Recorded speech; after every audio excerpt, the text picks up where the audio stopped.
کہ دیکھو ہم میت کا کتنا اکرام کرتے ہیں, اسے غسل دیتے ہیں, اسے کفن دیتے ہیں, پھر چارپائی پہ ہم اس کو اٹھاتے ہیں.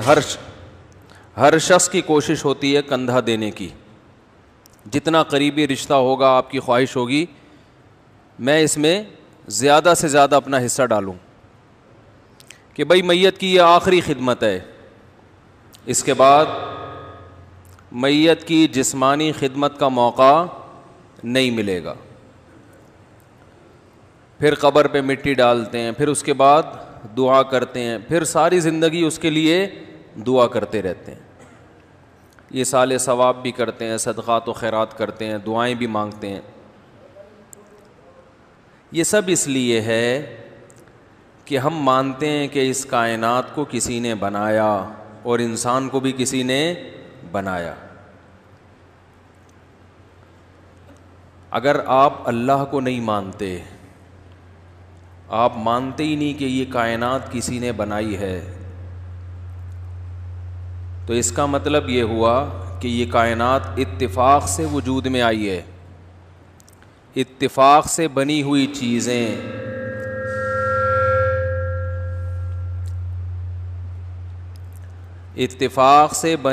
چیزیں قابل تعظیم بولو نہیں ہوتی. تو اتفاق تھا, کچھ بھی بن سکتا تھا. خربوزہ بن گیا, تربوز بن گیا, کوئی پہاڑ بن گیا, کوئی گوبر بن گیا, تو انسان بھی بن گیا. تبھی یہ جو ملحد لوگ ہیں ان کی زندگی بڑی عجیب.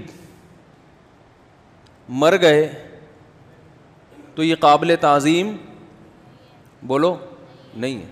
جو اللہ کو نہیں مانتے نا, مر گئے تو ختم. بھائی اتفاق سے بنے بھی تھے, اتفاق سے مر بھی گئے. کوئی وائرس چلا گیا تو مر گئے, انا للہ ہو گیا. تو اب وہ کیا ہے, کچرا ہے. اب اس کو چاہے کچرے میں پھینک دیں, زمین میں دفن کر دیں, بلکہ عقل یہ کہتی ہے کہ اس کے کباب بنا کے کھا جائیں, اس لیے کہ یہ تو مر گیا نا. تو جب یہ زندہ تھا تو انسانوں کی خدمت کرتا تھا تو آپ اس کو اپریشیٹ کرتے تھے, بھائی بہت ویل ڈن. اب مر گیا تو کسی کے کام آ جائے, پروٹین سے فل آف پروٹین ہے نا, کیا خیال ہے؟ تو بھائی بجائے گلانے سڑانے کے, کیڑوں کو کھلانے کے, بہتر نہیں ہے کہ ایک پروٹین سے بھرپور میٹ ہے, گوشت ہے, وہ کسی کو دے دیا جائے. ہم جب یہ بات کرتے ہیں نا کہ آنکھیں ڈونیٹ کرنا مرتے وقت, یہ جائز بولو جائز نہیں, ہم اس کی اجازت نہیں دیتے. علماء بہت سے کہتے ہیں نا میں مر جاؤں تو میری آنکھیں نکال دینا, کسی اندھے کو لگا دینا, میرا کڈنی فلاں جگہ دے دینا فلاں. آپ کا کڈنی خدا نخواستہ خراب ہے, ہاسپٹل میں کوئی کڈنی ہے یا زندہ آدمی اپنا کڈنی دے دیتا ہے, اس میں علماء کے اچھا خاصا اختلاف ہے. بہت سے علماء اس کی گنجائش دیتے ہیں, لیکن اس کی گنجائش نہیں ہے. یا تو وقتی فوری کوئی ضرورت ہو کسی کو, لیکن اس کی گنجائش نہیں ہے کہ آپ مرتے ہوئے آنکھیں ڈونیٹ کر دیں, کڈنی مرتے ہوئے ڈونیٹ کر دیں آپ, یا کوئی بھی جسم کا پارٹ آپ کہیں کہ یہ نکال کے کسی کے بھی لگا دینا کیونکہ میں تو اب دنیا سے جا رہا ہوں. تو جو لبرل لوگ ہیں نا, ان کو علماء کے اس فتوے پہ بہت اعتراضات ہوتے ہیں کہ یہ انسانیت کی خدمت سے روک رہے ہیں لوگوں کو, یہ لوگوں کو انسانیت کی خدمت سے. بھائی ایک آدمی کی آنکھیں نہیں ہیں, یہ مرتے ہوئے آنکھیں ڈونیٹ کر دے تو وہ بیچارہ نابینے کی آنکھیں لگ جائیں گی تو کام آ جائیں گی نا. تو کیا ہے انسانیت کی خدمت؟ اصل بات یہ ہے کہ یہ موت کے بعد کی زندگی کے قائل نہیں ہے. جب انسان اتفاقی حادثے کے نتیجے میں وجود میں آیا ہے تو ہم ان لبرل لوگوں سے کہتے ہیں کہ پھر صرف آنکھیں ہی ڈونیٹ کرنے کی بات مت کرو. بہت سے غریب علاقوں میں خوراک کی کمی ہے, پھر میت کو یہ بھی اجازت ہونی چاہیے کہ وہ وصیت کرے کہ میں جب مر جاؤں تو میرا گوشت فلاں غریب علاقے میں بانٹ دینا. بھائی کرونا کی وجہ سے لاک ڈاؤن ہوا ہے, بہت سے علاقوں میں گوشت بہت مہنگا ہے, تو میں مر جاؤں گوشت کا لیبارٹری ٹیسٹ کرا دینا کہ کوئی جرم نہ ہو اس کے اندر, اگر ہو نہیں ہے تو فلاں علاقے میں بھی تھر گیا نا, میرا دورہ بھی تھر کا ہوا تھا, ویڈیو آئی تھی, اس میں ہم جب ریگستانوں کے اندر گئے ہیں 2.5 گھنٹے کی ڈرائیو کر کے, ہم نے ایسے لوگ دیکھے جن کو پورے سال گوشت کھانے کو نہیں ملتا. قربانی کا گوشت ایک ٹرسٹ پھر تقسیم کرتا ہے تو بقرعید میں ان کو گوشت مل جاتا ہے.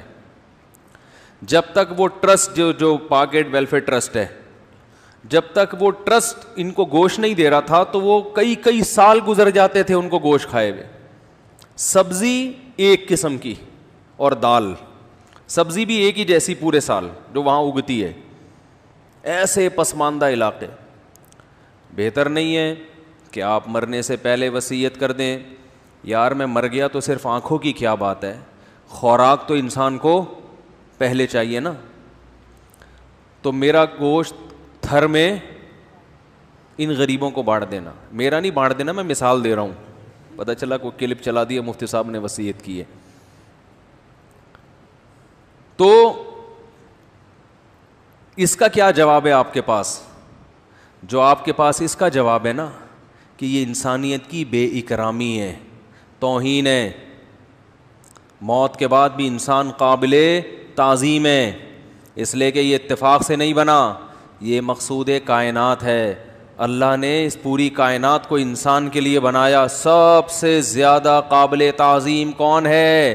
انسان. اس کی بے اکرامی کی اجازت نہیں ہے, اس کو رہنے دو جیسا ہے. باقی قبر میں جب تک ہماری نگاہوں کے سامنے ہے ہم اسے غسل دیں گے, ہم اسے عزت کے ساتھ کفن پہنائیں گے, پھر کتنا پروٹوکول سامنے رکھ کے نماز پڑھیں گے. اتنا پروٹوکول تو دنیا کا کوئی مذہب کسی مرنے والے کو نہیں دیتا. یہ لوگ کہتے ہیں اسلام میں انسانیت نہیں ہے, معاذ اللہ. جتنی انسانیت اسلام میں ہے اتنی کسی دوسرے مذہب میں نہیں ہے. اور ان لبرل لوگوں کے ہاں تو انسانیت ہے ہی نہیں. ان کے ہاں تو کوئی ریلیٹیو مر جائے نا تو گھر میں نہیں رکھتے اس کو, وہیں سے عیدی سینٹر سے ہی سب کچھ ہو رہا ہوتا ہے. جتنے مذہب کو فالو کرنے والے لوگ ہیں میں نے دیکھا ہے میت سے اتنی زیادہ محبت کرتے ہیں. میں نے کوئی مذہب پہ چلنے والا نہیں دیکھا کہ ابا کے انتقال کی خبر آئی ہو اور وہ کہ ڈائریکٹ عیدی سینٹر پہنچا دو اس کو, وہیں غسل کفن سے وہیں سے دفن. لبرلز میں ایسے بہت دیکھے ہیں, ابا کو ڈائریکٹ اسپتال سے کہاں, عیدی سینٹر, ایک فارمیلٹی پوری ہوگی, وہیں غسل کفن, وہیں سے کہاں, وہیں سے پتلی گلی سے دفنا دو. اور جو زیادہ لبرلزم کی انتہا کو پہنچے ہوئے وہ تو کفن دفن میں بھی شریک نہیں ہوتے, ماڈرن ہے بہت زیادہ. کہتے ہیں دفنانے کے بعد اطلاع دے دینا انتقال ہو گیا ہے. تو وہی کلچر. تو اسلام نے پروٹوکول دیا, اس لیے کہ اسلام کہتا ہے یہ مقصود کائنات, یہ مرا نہیں ہے, یہ ایک جہاں سے دوسرے جہان میں شفٹ ہو گیا ہے.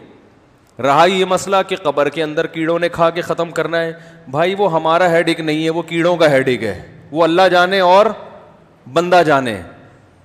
اللہ نے نظام بنایا ہے مٹی کھا کے ختم کرے گی, جسم ختم. یہ جسم ہمیں امانت کے طور پہ ملا ہے, یہ چھین لیا جائے گا ہم سے. تو اللہ کو اجازت ہے, ہمیں اجازت نہیں ہے.